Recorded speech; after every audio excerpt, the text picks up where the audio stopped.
Magandang araw sa lahat ng mga kapatid, kaibigan, kamanggagawa, at maging ang mga miyembro ko sa Papuri Baptist Church of Dasmariñas. It's a new day. It's a big opportunity to every one of us serving our God and our Savior. Let's give Him a best clap offering sa umagang ito. Hallelujah. Let us come to the Lord in prayer. Panginoon, salamat pong muli sa umagang ito. Salamat sa napakadakilang opportunity to serve you, to worship you, and to give glory to your holy name. Thank you so much, Lord, for this blessed day, and we ask the infilling of the Holy Spirit to us right now. And we also ask the cleansing sa aming buhay. Patawarin niyo kami sa aming mga pagkukulang. At sa umagang ito, tunay o Diyos na mangusap nga po ang inyong salita sa magitan ng pagtulong at gabay ng Banal na Espiritu. Maraming salamat po sa pangalan ni Jesus. Amen at amen. Hallelujah. Praise the Lord, mga kapatid sa Panginoon. Sa umagang ito ay atin pong titingnan ang isang talata na kung saan ay magbibigay sa atin ng patuloy na motibasyon at kagalakan sa harap ng ating Panginoon. Ang paksa po natin ngayon ay may pamagat na, What makes God proud? What makes God proud? Siyempre, mga mahal kong kapatid sa Panginoon, kung paano ang ating Ama na nasa lupa, mga magulang natin na nasa pisikal na kung saan ay kalalagayan dito sa daigdig ay naroroon po na tayo po ay laging mayroong kaisipan na paano ba natin masasabi na ang ating magulang ay ipinagmamalaki tayo. Ayan, no?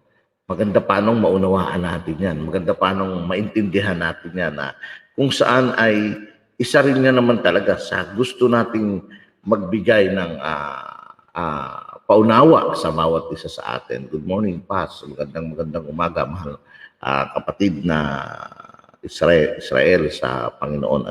So makikita natin, mga kapatid, ang isang katotohanan na kung saan ay iniisip natin yan sa mga mahal natin sa buhay. Especially ang ating mga magulang. Iniisip natin kung paano ba sila masasabi natin maipagmalaki ka o maipagmalaki ako. So, ganoon din sa ating Panginoong Diyos. Mayroon pong dalawang reason na kung saan ay masasabi natin na ang ating Panginoong Diyos ay tunay ngang proud sa bawat isa sa atin. And ako personally is gusto kong marinig yan. Gusto kong marinig yan mismo sa bibig ng ating Panginoong Diyos na kung saan, kung paano kanyang ipinagmalaki o kanyang tinuran sa salita ng Diyos na siya ay very proud kay Abraham, kay Isaac, kay Jacob. Sabi ng ating Panginoong Diyos, I am not ashamed to be called your God. Actually, yun yung salita na binitawan ng ating Panginoong Diyos kay Abraham, kay Jacob at Isaac na kumbaga sana hindi ko kayo ikinakahiya. Wow, ang sarap pakinggan yun. Kapag mismong si Yahweh o ang Diyos ang magsabi nun, hindi kita kinakahiya, Pastor Orly. Hallelujah. Praise the Lord. At sa umagang ito, ayan po yung ating titingnan kung ano ba yung mga dahilan, ano ba yung rason bakit hindi kinahiya ng Diyos si Abraham, si Jacob at si Isaac. Tingnan natin. Hebrew 11:16, ganito ang sinasabi. Ngunit ngayon ay nagnanasa sila ng lalong magaling na lupain sa makatuwid bagay ang sa langit. Kaya't hindi sila ikinahihiya ng Diyos na tawaging Diyos nila sapagkat kaniyang ipinaghanda sila ng isang bayan. As risky as it sounds, does this not really mean that God might actually be proud to be called my God?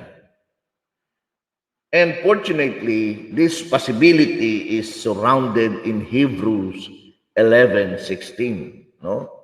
Dito sa talata ng Hebrew 11:16, ay naroroon na mayroon siyang rason.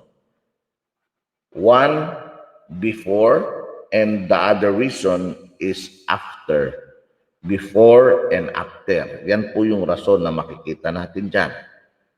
And tingnan natin yung unang rason, yung first reason, na kung saan ay makikita natin, God is not ashamed to be called their God, for He has prepared for them a city. Pinapakita dyan na ang ating Diyos na buhay ay mayroong inihandang isang siyudad. And hindi po dito itinuturo yung, dahil baka mamaya isipin ng iba, yung mga pilosopo, sabi ng iba, pambihira, siyudad lang pala yan. Paano tayo magkakasya dyan? Para bang yung sabi ng banal na kasulatan na ako'y mauuna doon sa langit upang ipaghanda kayo ng room o ng kwarto. Sabi ng iba, kwarto lang pala Paano tayo magkakasya doon? Ang dami-dami natin. Mga mahal kong kapatid sa Panginoon, yun po is symbolical. Na kung saan ay itinuturo ng banal na kasulatan ang kahalagahan ng paghahanda ng Diyos ng isang lugar. Ayun, yun po ang dapat na maunawaan ng bawat isa sa atin. Isang lugar na kung saan ay makikita ng bawat isa sa atin. At yung lugar na yun ang pinakamahalaga na dapat mong maunawaan. Ang Diyos ay mayroong inihandang isang syudad. And the first reason He gave why He is not ashamed to be called their God is that He has done something for them.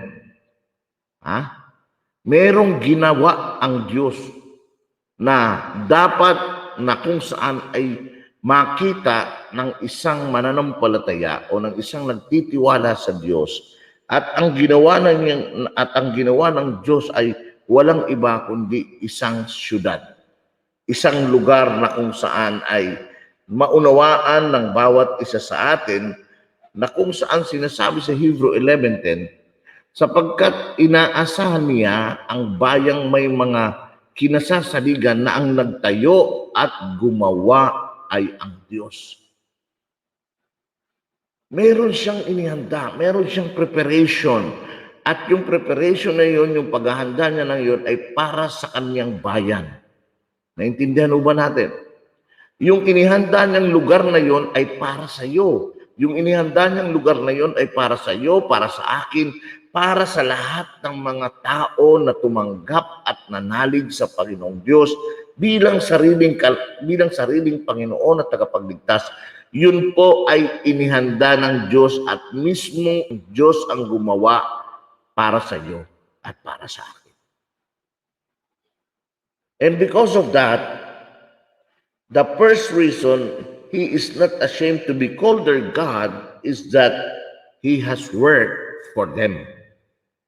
May ginawa, may trinabaho, may tinapos. At yung trinabaho na yun o yung tinapos na yun ay para sa iyo at para sa akin. Not the other way around na ikaw yung gumawa.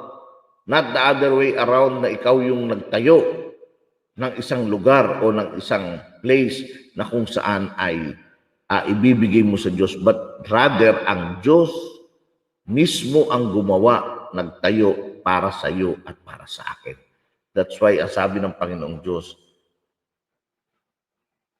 hindi ako mahihiya na maging Diyos ninyo sapagkat ang katotohanan, ako ang nagsusustain sa buhay niyo. Ako ang nagbibigay. Amen po ba? Come on, give Him the best clap offering. Hallelujah. Ang Diyos ang nagbigay. And the next one na dapat nating i-consider ay yung sinasabing pangalawang rason is that they desire a better country that is a heavenly one. Ngunit ngayon ay nagnanasa sila ng lalong magaling na lupain sa makatuwid bagay ang langit. Kaya't hindi sila ikinahiya ng Diyos. So ang pangalawang reason why God is not ashamed na tawagin nila o tawagin tayo ng ating Panginoong Diyos na, sige, tawagin niyo akong Diyos at kayo'y ipinagmamalaki ko. Ito yung isa sa pinakamahalaga dito. Ano yun, Pastor? Yung ikaw mismo ay nagdi-desire ng lugar na kung saan ay lugar para sa Panginoon. Lugar na kung saan ay iniisip natin na ating titirhan pagdating ng time. No? At ano naman ang kahalagahan nito para sa atin? They desire a better country, and that is a better country than the earthly one. Ibig sabihin, ang iyong isip, ang iyong puso ay hindi nakatali dito sa lugar na kung saan ay lumilipas. Ang nakalulungkot pa, no? Sinasabi mong Kristiyano ka, pero ang utak mo nandito sa lupa. Yes, totoo ng ating paa ay narito pa sa lupa. Yes, totoo na tayo'y buhay pa at namumuhay dito sa lupa, at huwag niyo pong pipilosopohin ang bawat isa sa atin. Nasasabihin natin, Pastor naman, siyempre nandito tayo sa lupa, di isipin natin yung lupa, yung lugar na to, yung pagkain, yung tubig, yung lahat-lahat na kailangan natin araw-araw. Hindi naman po ganon ang point ng talatang ito, kundi naroroon in terms of prioritizing the priority, in terms of knowing and truly understand. The context of this verse is that kailangan hindi po nangingibabaw yung pagnanasa mo ng makalupang pagnanasa kaysa doon sa tinatawag na makalangit na pagnanasa. Kinakailangan ho hindi tayo natatalo ng ating earthly desire. Kailangan naroroon lagi na sa lahat ng ating ginagawa ay naroroon na nangunguna ang heavenly desire. Lahat ng ginagawa natin ay mayroong koneksyong makalangit. Amen po ba? Nauunawaan po ba natin? Kung ikaw man ay nagpapayaman ka upang sa gayon magamit mo ang yaman mo para sa advancement ng Kingdom of God. Kung ikaw man ay gumagawa ngayon, kumikilos ngayon, kung ikaw man ay nagtatrabaho, kung ikaw man ay nag-aaral, ano man ang iyong ginagawa sa pangkasalukuyan, lahat yon ay nakakonekta sa heavenly desire. Naiintindihan ba natin?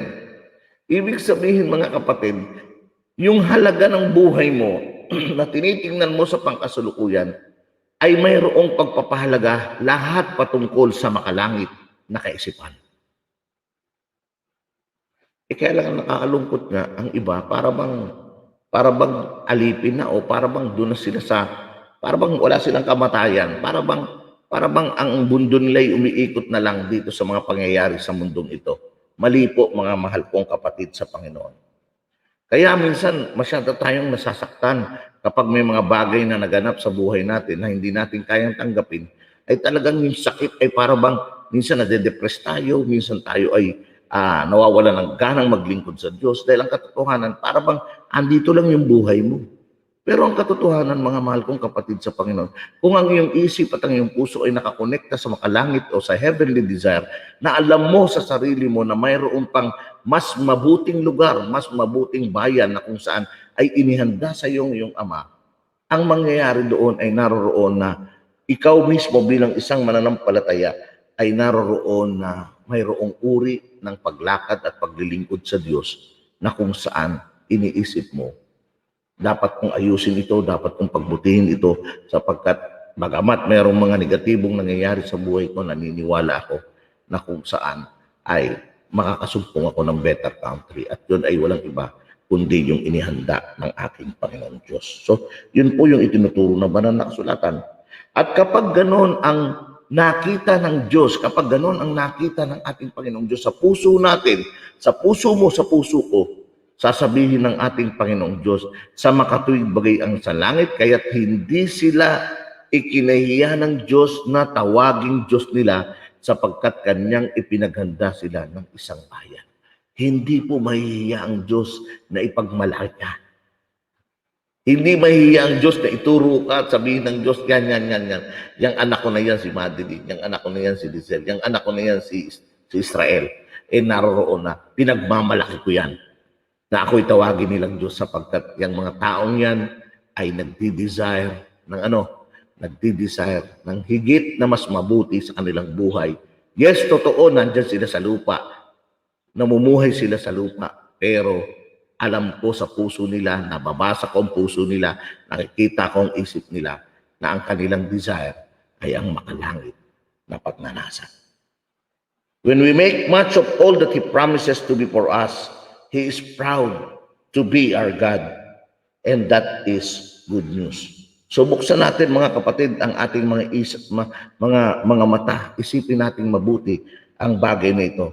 Buksan mo ang iyong mata at tingnan mo yung better country. Maaaring may mga paghihirap, may mga karanasan tayong makakaharapin sa mundong ito, pero gawin nating kalasag yung better country na kung saan ay inihanda ng Diyos sa bawat isa sa atin. And let yourself desire it with all your heart. And because of that, God will not be ashamed to be called your God. Amen po ba? Palakpakan natin ang Panginoon, mga mahal kong kapatid sa Panginoon Diyos. May inihanda ang Diyos na lugar para sa iyo, para sa akin. At higit sa lahat, kailangan nating patuloy na i-desire ang makalangit na lugar sapagkat yun ang dapat nating ilagay sa ating isip at sa ating puso. Mayroong lugar na mas mabuti para sa bawat isa sa atin at yung lugar na yun ay tunay ngang magiging dahilan na kung saan ang bawat isa sa atin ay pagpapalain ng ating Panginoong Diyos.